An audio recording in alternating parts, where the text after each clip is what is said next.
Hey everybody, it's Monika, mental health therapist, and welcome to my channel where I help social workers, counselors, and helping professionals deepen their level of self-awareness while increasing their competence and confidence in the profession. Today's video, we're going to be talking about confidentiality in social work practice, 4 things that you should avoid. If you're interested in this topic, then please keep watching. I'm Monika Thomas, the founder and clinical social worker at Kindred Connections Therapy Center. I've been a social worker for over 12 years. I decided to do an entire YouTube channel on my journey from cubicle working social worker to successful entrepreneur. Welcome to my channel.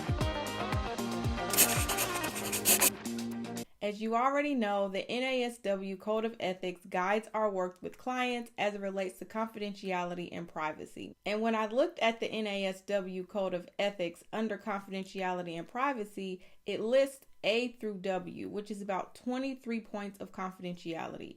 So in my mind, I think about it as 3 areas of confidentiality that we have to be mindful of. One is confidentiality as it relates to direct practice, so one-to-one in therapeutic settings, working with families, directly working with people. The second area of confidentiality is as it relates to third parties, which would be hospitals, doctors' offices, and people who are working outside of our agency. Third, I like to think of records. So anything that's related to electronic records, informed consent, documentation, and our notes that we keep on our clients. So for today's video, I'm going to be addressing confidentiality as it relates to direct practice. So when you're working one-to-one with a client in your office or in a case management setting, what kind of things should you consider when you're engaging with the client? What things should you avoid? And I'm going to provide you with a script that can be helpful for you to recite so that you know what to say every time you interact with a new client. And I found this to be helpful for me because I wanted to make sure that I didn't leave anything out as it relates to confidentiality. Now, this topic is something that you have to grow into. Talking about confidential or sensitive subjects such as a rape, child abuse, molestation, or any kind of trauma can be very difficult for clients, and it can be difficult for you to engage in a conversation about confidentiality because the topics are so sensitive. So the more practice that you get, the more opportunities that you have to have the conversations with clients, you'll find that it'll be a lot easier for you to have your script down and ready to go. So let's briefly talk about what is confidentiality. Confidentiality are the terms of agreement that you're entering into when you are going into a therapeutic relationship with your client. It lets them know the parameters of your relationship, what things are okay to talk about and what things have limitations around them. And you want to be very clear with them on the onset so that they're aware when they start sharing personal information, private information, things that they've probably never shared with anyone else, that they know the degree to which you're going to have to share that with someone else or the degree to which it's not actually confidential. So a couple points of confidentiality that are important to discuss with your client is one, letting them know that if you're new in the social work profession or if you get into a situation where you're not exactly sure where to go in a therapeutic relationship, what interventions to use, that you will be having conversations with your supervisor to help the case move forward. Another point of confidentiality is subpoenas or court orders. When those third parties sometimes have a specific interest in the progress of a case, your client needs to know the nature of that as well. So let's talk about 4 things to avoid. So I mentioned before about comfortability. Your level of confidence when talking about confidentiality is really going to play a huge part in this. And again, once you become more comfortable, once you've had more conversations in a direct practice setting, it will become way more comfortable for you to have these conversations. So let's get into the 4 things that you should avoid. Number 1 is using absolute language with your clients. What I mean by absolute language is saying that something always happens or something never happens or you don't have to worry about this or this isn't going to be a problem or everything's going to work out fine or you don't have to worry about that. Anything absolute that you cannot guarantee, you never want to use that language with your clients. Also with this, you never want to make any promises. You don't want to make any promises about what your agency will or will not do, what you can and cannot do. or what will happen to them if they disclose or don't disclose certain information. So you want to stay away from and avoid absolute language, because you have no guarantees around what will happen when they tell you certain things, or what someone's reaction will be, or what stance your agency will need to take when certain confidential information comes out. Number 2, what you want to avoid is moving too fast. You don't want to allow the session to move forward too quickly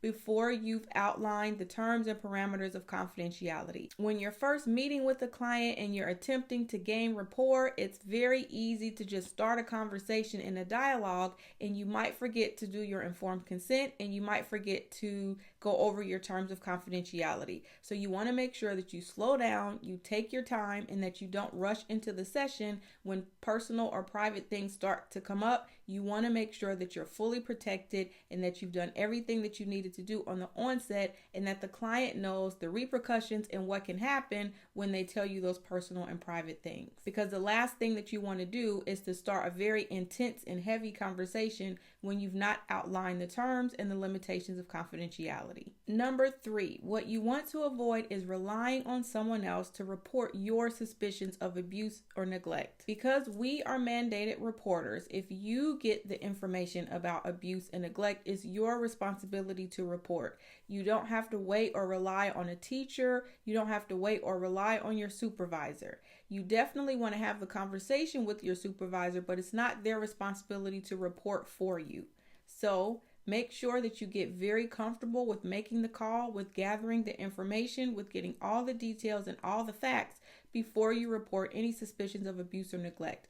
Because sometimes those situations can backfire and can come back on you. The client will know that it was you that reported, and that could totally diminish or mess up your rapport with the client. Sometimes that's totally unavoidable, and you just have to learn how to become comfortable with doing the right thing, even though they might be upset with you on the back end. Number 4, you want to avoid having conversations about confidentiality when you're not confident in what you're saying.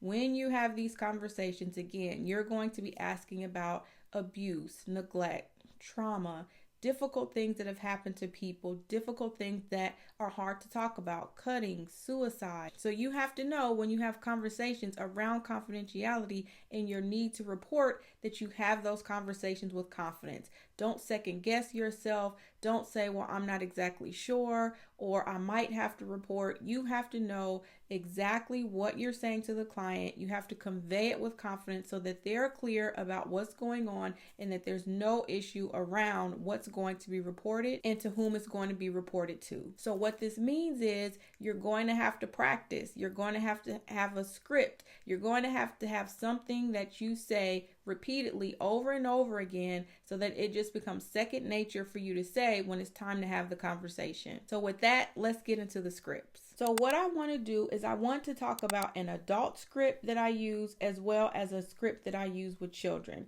because confidentiality is a big word for children, especially 4, 5, 6-year-old. They might not know exactly what confidentiality is. So instead of using confidentiality for my younger clients, I oftentimes just use the word privacy. But you always want to confer with your client to make sure that they're understanding the language that you're using, and that you're on the same page about what confidentiality means, as well as its limitations. So when I have conversations with my clients about confidentiality, I always begin with my consent form. And within the consent, I talk about the parameters of confidentiality. And I always let them know that therapy works best when we can have a strong therapeutic relationship. If you're not doing therapy, or if you're doing case management, you can find the language that works best for you.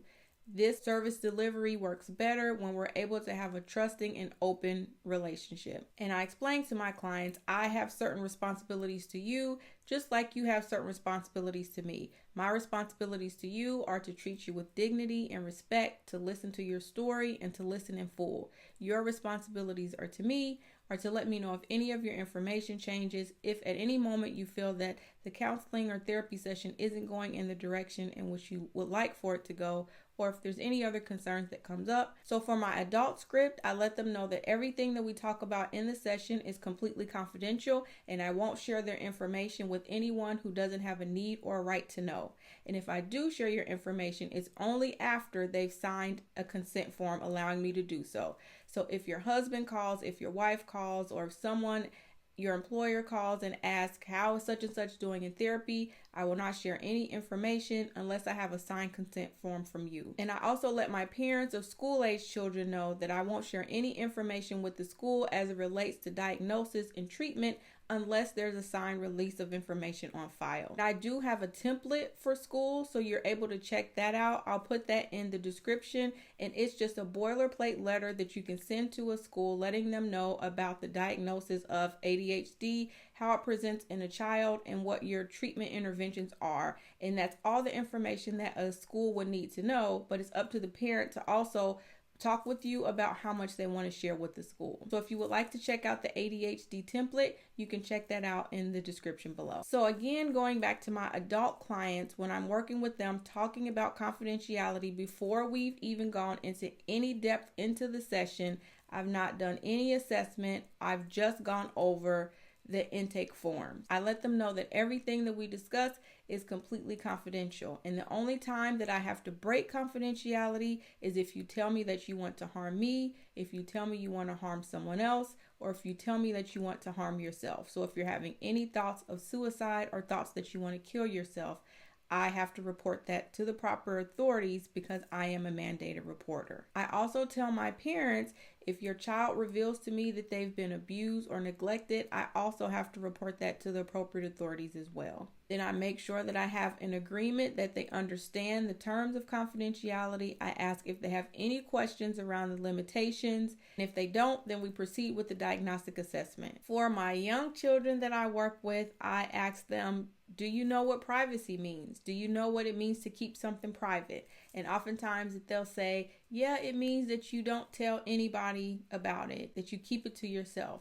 And I'll let them know that everything that we talk about in this session is private, meaning that I won't tell anyone who doesn't have a need or a right to know what we talk about. And I explain to my young clients the same thing. The only time that I have to break our privacy is when you tell me that you want to harm me, if you say you want to harm yourself, or if you say you want to harm someone else. So if you're thinking about harming one of your friends at school, and if someone is bullying you and you're thinking about doing something to harm them, then I will have to report that. And I make sure that they understand what privacy means and when I will and won't report. Oftentimes with young kids, one of their biggest questions is, are you going to tell my mom and dad about the things that we talk about? And I reiterate to them that the things that we talk about are private, but there might be times that we need to bring their parent into the session to work through some of the issues. But I'll always talk with them first to see how much they want to share and how much they want their parent to know. And oftentimes I won't be the one to share the information.